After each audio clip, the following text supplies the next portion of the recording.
बहुत बहुत धन्यवाद अध्यक्ष महोदय। आज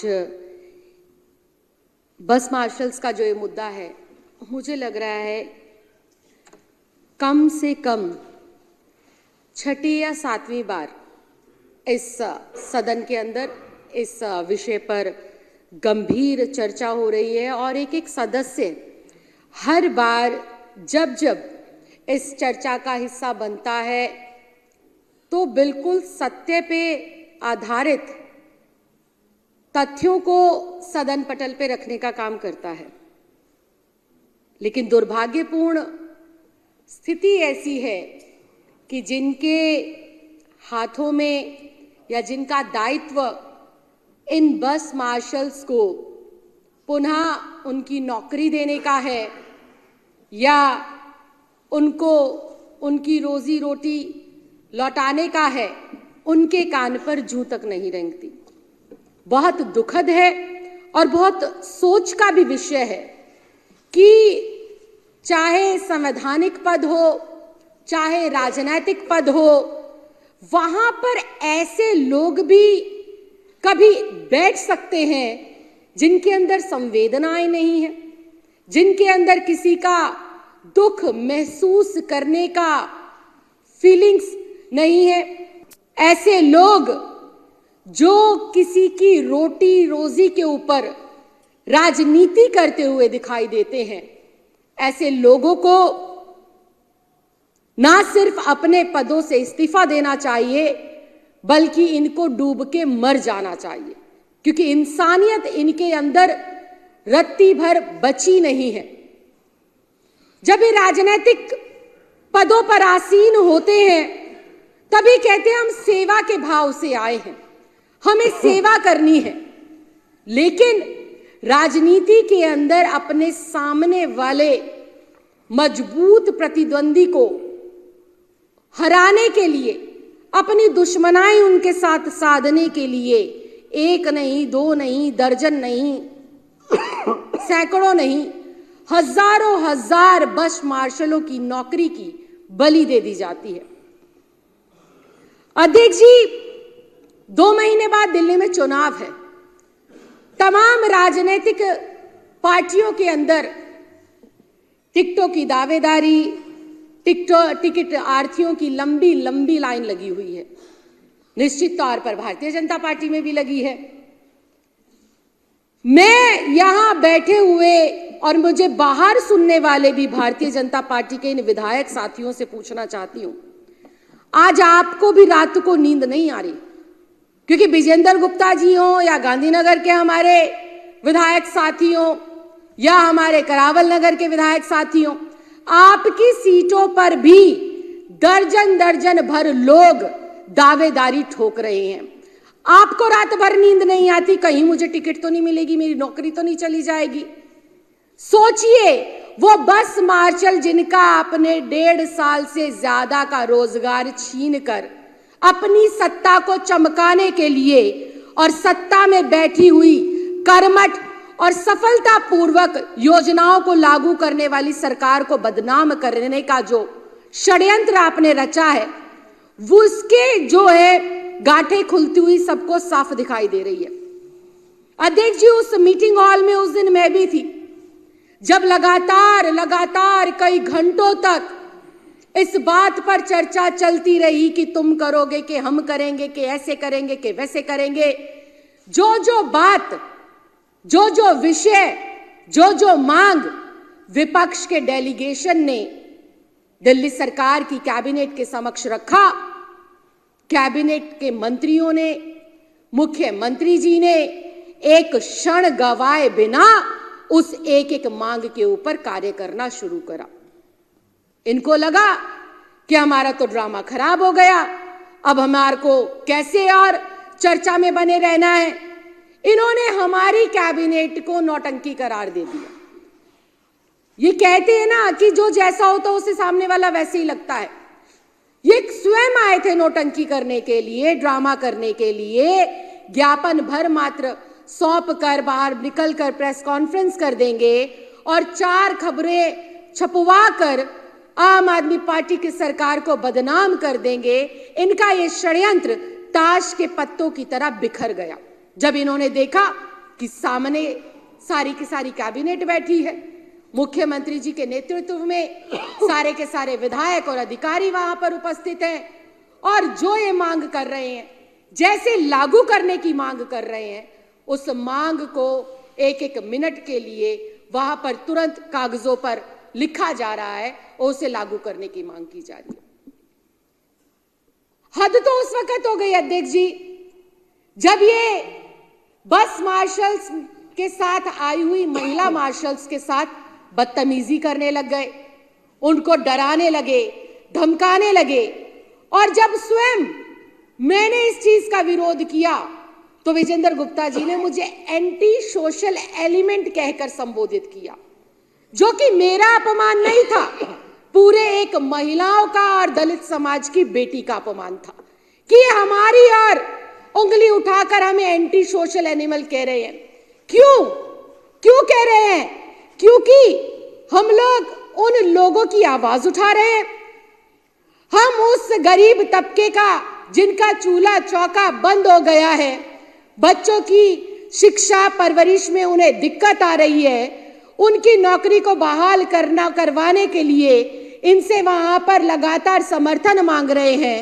और जब इनकी बात नहीं मानी जा रही और इन्होंने देखा मुख्यमंत्री जी के माध्यम से, मंत्रियों के माध्यम से, विधायकों के माध्यम से चौतरफा दबाव बन रहा है, तो इन्होंने आओ देखा ना ताओ देखा, सीधा दिल्ली पुलिस को फोन घुमा दिया। वो दिल्ली पुलिस जो जरूरत पड़ने पर किसी गरीब या जरूरतमंद व्यक्ति के दरवाजे पर नहीं पहुंचती, क्राइम को रोकने में सफलता हासिल नहीं करती, लगाम नहीं लगा रही है अवैध नशे के ऊपर, वो police high security zone Delhi सचिवालय के अंदर मुख्यमंत्री की उपस्थिति में हो रही मीटिंग में ना सिर्फ बिना परमिशन के दाखिल होते हैं, बल्कि वहां बैठे हुए एक और दलित विधायक को, जो कि हमारे अंबेडकर नगर के विधायक हैं, अजय दत्त को डराते हैं, धमकाते हैं और आंखें दिखाते हैं। और ये सारी चुटकियां, सारा आनंद लेते हुए दिखाई देते हैं हमारे भारतीय जनता पार्टी के हमारे ये विधायक साथी। अध्यक्ष जी, ये 10,000 मार्शल्स कौन है? निश्चित तौर पर इनके परिवार के लोग नहीं होंगे, इनके कार्यकर्ता नहीं होंगे, इनके सगे संबंधी नहीं होंगे, लेकिन अध्यक्ष जी मैं बहुत जिम्मेदारी के साथ कहती हूं, ये 10,000 लोग आम आदमी हैं। और ये आम आदमी हर दलित परिवार से आता है, हर पूर्वांचली परिवार से आता है, हर प्रवासी परिवार से आता है, और इनको नफरत है दलित विधायकों से भी और दलित प्रवासी और जो हमारे कॉन्ट्रैक्टर के जो कर्मचारी हैं इनसे भी। अध्यक्ष जी, ना सिर्फ उस दिन इन्होंने वहां पुलिस बुलाकर संविधान का अपमान किया, मुख्यमंत्री की उपस्थिति में हो रही मीटिंग का अपमान किया, बल्कि इन्होंने उस बार फिर इस बात को साबित किया कि ये अपनी तानाशाही के आगे डॉक्टर भीमराव अंबेडकर जी के संविधान को ना कुछ मानते हैं, ना कुछ ये समझते हैं। अध्यक्ष जी, जैसे तैसे कर हम लोगों ने 4 घंटे में इन लोगों को मनाया और इस बात के लिए राजी किया कि आप चलिए हमारे साथ, आज ही चलते हैं एलजी हाउस में और इन बस मार्शल्स को बहाल कराने का काम करते हैं। बाहर निकलकर ये फिर भागने की फिराक में थे। हमारे कैबिनेट के मंत्री, स्वास्थ्य मंत्री सौरभ भारद्वाज जी ने पद की गरिमा को नहीं देखा, किसी चीज को नहीं देखा, उन्होंने देखी लाचारी, बेबसी, जरूरत 10,000 बस मार्शल्स की और सीधा पैरों में लेट गए हमारे विजेंद्र गुप्ता जी के नेता विपक्ष के। इनका मन वहां भी नहीं पिघला अध्यक्ष जी। ये बोले कि तुम ड्रामा कर रहे हो, हमें नहीं लगता तुम एलजी हाउस जा पाओगे। तो हमने सबने मिलकर इनको फिर ये विश्वास दिलाया कि हम राजनीति और पद से ऊपर उठकर अरविंद केजरीवाल जी के नेतृत्व में इंसानियत पर विश्वास करते हैं। और वो इंसानियत का हमने प्रमाण दिया कि इतिहास में पहली बार दिल्ली देश की राष्ट्रीय राजधानी में कोई चुना हुआ मुख्यमंत्री नेता विपक्ष की गाड़ी में बैठकर 10,000 गरीब परिवारों की नौकरी के लिए एलजी हाउस जाने का काम करता है, लेकिन इनका मन वहां पर भी नहीं पसीजा।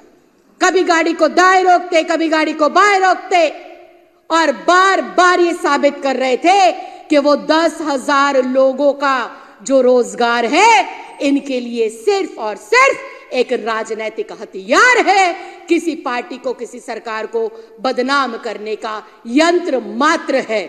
तो मैं इनको ये बताना चाहती हूं कि दिल्ली और देश आपको देख रहा है, और आपको सारी दुनिया देखे या ना देखे, वो परमात्मा और वो 10,000 परिवारों का भूखा पेट हर वक्त आपको बद्दुआ दे रहा है कि इस बार आप 8 पर आए थे, आने वाले 2025 में इन्हीं बस मार्शल्स की बद्दुआ आपको लगेगी और आप लोग 0 पर सिमटोगे, 0 पर। आपको पता नहीं है अध्यक्ष जी, इतनी महंगाई है, इतनी महंगाई में जब किसी का रोजगार जाता है और वो जब धरने प्रदर्शन पर उधार किराया ले लेकर आते हैं अध्यक्ष जी, इनका मन तब भी नहीं पसीजता और ये गुटबाजी करते हैं। अलग अलग गुटों के अंदर उनको भड़काते हैं, बहलाते हैं, फुसलाते हैं। मैं फिर आज ये कहना चाहती हूं, जैसे हमारे मंत्री जी ने उस दिन कहा था कि आपके नेतृत्व में हम एलजी के पास चलने को तैयार हैं, सारा का सारा क्रेडिट आपको देने के लिए तैयार हैं। आप उठिए और उन बेबस, लाचार, बेरोजगार 10,000 बस मार्शल्स के लिए आवाज बुलंद करिए और उनको नौकरी देने का काम करिए। ये कहते हैं कि बस मार्शल्स की क्यों आवश्यकता है? सीसीटीवी कैमरा लगा हुआ है, सीसीटीवी कैमरा बसों की सुरक्षा कर लेगा। अध्यक्ष जी, घटना घटने के बाद पुलिस को सीसीटीवी फुटेज की जरूरत पड़ती है, लेकिन घटना घटते वक्त उसको रोकने के लिए बस मार्शल्स की जरूरत पड़ती है। और अपनी दिल्ली की बहन बेटियों की सुरक्षा के लिए प्रतिबद्ध है अरविंद केजरीवाल जी और उनकी सरकार।